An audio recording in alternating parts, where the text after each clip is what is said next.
projects, for example, it's easy to see that there are a number of moving parts, and therefore, if we achieve A, B, C, D, E, F, G, etc., then actually all of those added together will achieve the overarching goal that we've got. Because rarely is a goal one single deliverable action task. The question is from Thinking Focus. Hi, I'm Ricky from Thinking Focus. Hi, I'm Rob from Thinking Focus. And today, the question is, how can you create questions to think critically? Oh, I like this one, because this is where we get stuff done. Okay, but just before we get stuck in, we should just let you know that this is a mini-series aimed at managers, leaders and coaches who are looking to help their people grow. This series focuses on how questions are one of the most important assets at our disposal. So in this final episode of the 4-part series, we're going to explore how you can create questions to help you think critically. Great one. And I know you've been looking forward to this, but so why would we need to think critically? What's the situation or the situations, because I'm sure there's more than one, where critical thinking needs to be done? Well, that's interesting, because assuming that you've listened to the other podcasts where we've done some creative thinking and we've got lots of ideas, you can't do everything that's on your idea list. Right. So we have to kind of focus in on what are we going to choose to do. So it's about choices, it's about prioritization, but sometimes we might even need to take a couple of steps in order to help us achieve that. So we might need to, weigh up the pros and cons of ideas before we actually make some decisions about doing something.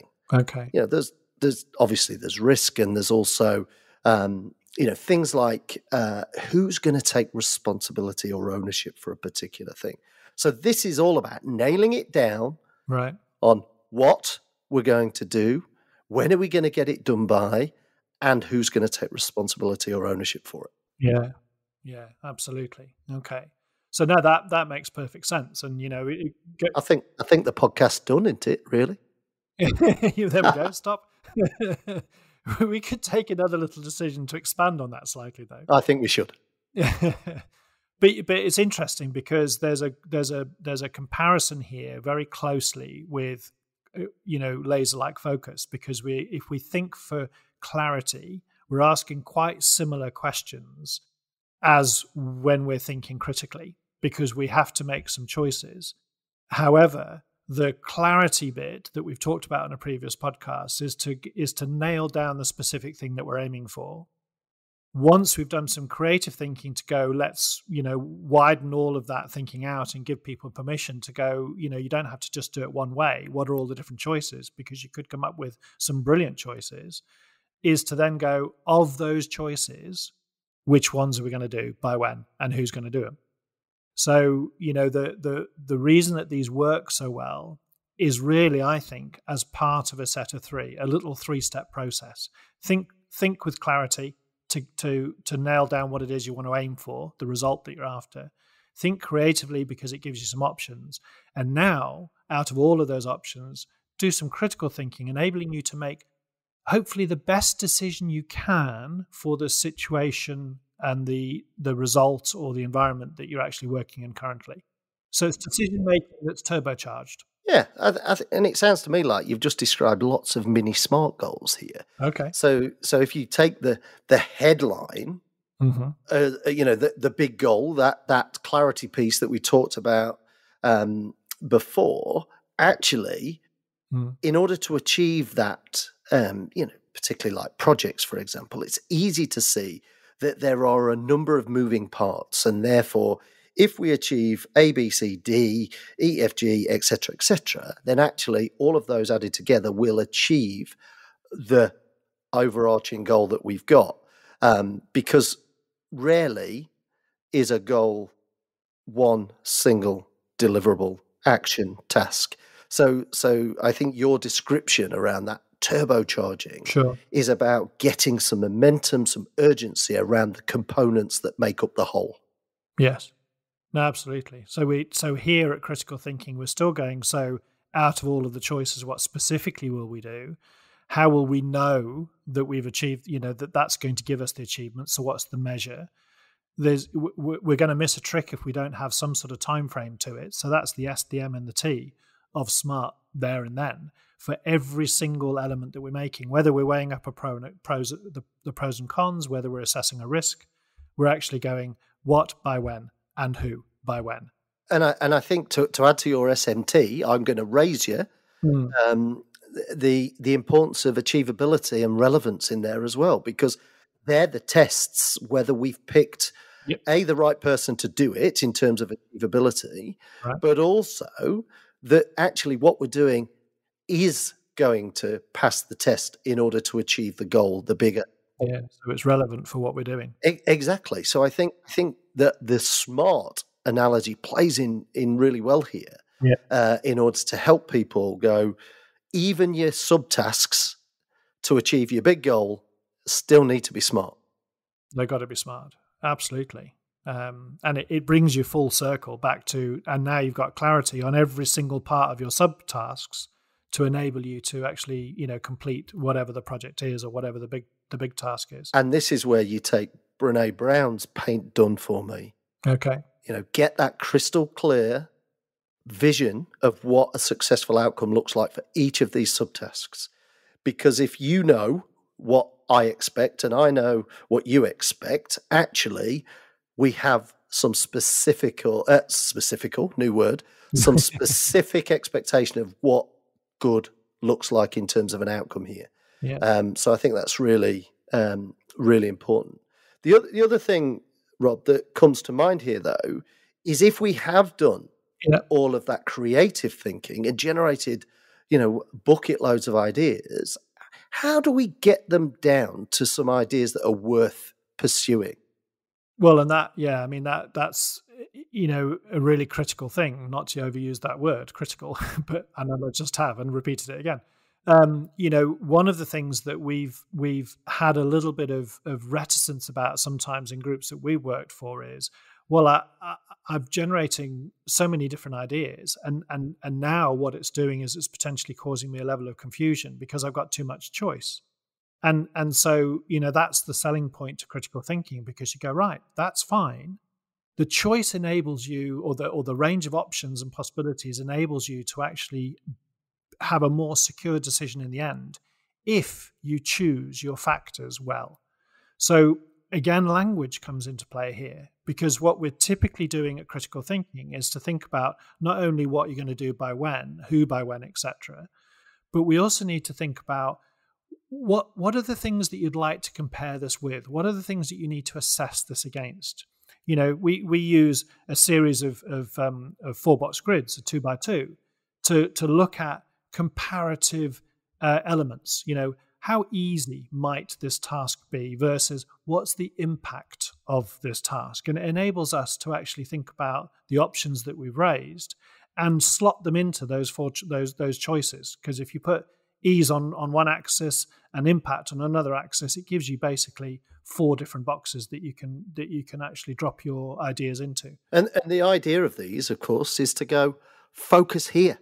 Yes. Focus here. There's no point taking on the challenge that is, or the idea that is going to be the hardest to deliver and will deliver the least impact.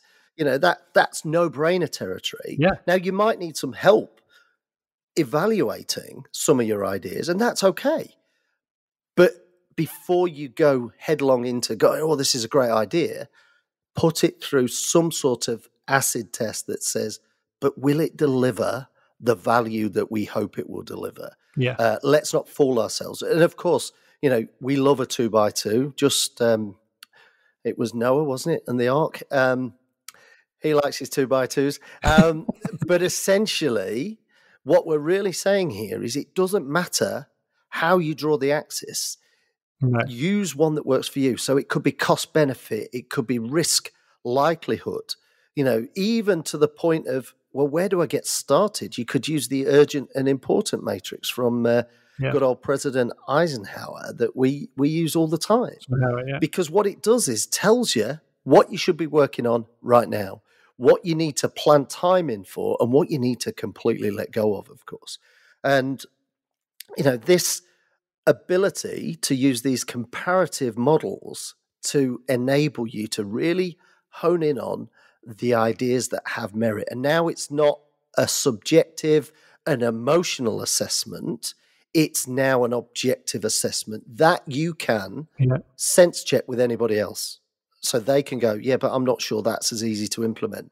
And you can recalibrate that. So as you socialize the outcome of your thinking, actually it might still move again. But again, we use this analogy, slow you down to speed you up. Better to do that thinking now than go headlong into some stuff because you're energetic, you're enthusiastic, and just end up wasting a load of time, effort, and worse, money on these things. When actually a little bit of critical thinking will mean that you put it through some level of test. Now, you might get that wrong, but that's what learning's about. That's what reviewing's about, in order to come back, circle back and go, we made the wrong assumptions, because that's going to happen when you're pursuing something, that's perhaps new or different to what you've done before. But I think, and we've seen evidence of this as well, you're also limiting the extent to which you could get things wrong if you're willing to make decisions through some sort of matrix, some sort of comparator. Because otherwise it's just a hit and hope. Otherwise you sort of might as well, why go through the process of trying to get laser-like clarity? Why go through the process of creative thinking if you're just going to hit and hope? So, what you're doing here is you're mitigating the risk of making a wrong move. You absolutely agree with you, Ricky, that, yes, we can still make some mistakes, but what you're doing is you're, by taking this approach of making some decisions, playing it through a critical thinking lens, you are reducing the likelihood of choosing the wrong thing because you're doing that thinking up front. Totally agree. I think for me, what it does is it makes the plan more robust. Mm-hmm. And it also means that you can go back and evaluate what were the assumptions that we built that on, i.e., we believed this was easier. Because often, you and I have done projects, we've been involved in client projects where you start and the belief is, actually, this is really easy, this is straightforward, only to uncover some things as knowledge emerges, as information comes forward, as the experts perhaps get more involved, to basically go, yeah, we've probably undercooked that one in terms of deliverability. Yeah. And therefore you can now make some choices. Do you switch to a different idea? Do you actually refocus or reprioritize or rescope that particular part of the project? You get some choices, but at least when you go back, why did we pick that? Well, it's at least gone through some level of rigor, hasn't it? Yeah, absolutely. As opposed to, well, Rob fancied doing that, and so we're doing it. Yeah, because the argument that I would sort of put forward, and it's a very simple argument, is that we've all got choices, and there's no taking away from that. Whether we go through a thinking process or not, choices abound, But critical thinking brings the element of actually enabling you to make some informed decisions based on those choices without falling foul of assumptions. Because if you didn't do the critical thinking, all that we would be doing is making assumptions about stuff. Totally. I agree. I think the only thing just to mention is that we do have on our YouTube channel a couple of videos around the ease versus impact matrix and the urgent versus important matrix. So there are some resources there that people can access completely free of charge. So as well as listening to us on some podcasts, you could also visit our YouTube channel. Absolutely. To find out how Thinking Focus can unlock the potential within your organization, go to www.thinkingfocus.com, where you'll discover more about the work we do, helping our clients increase productivity and enable change.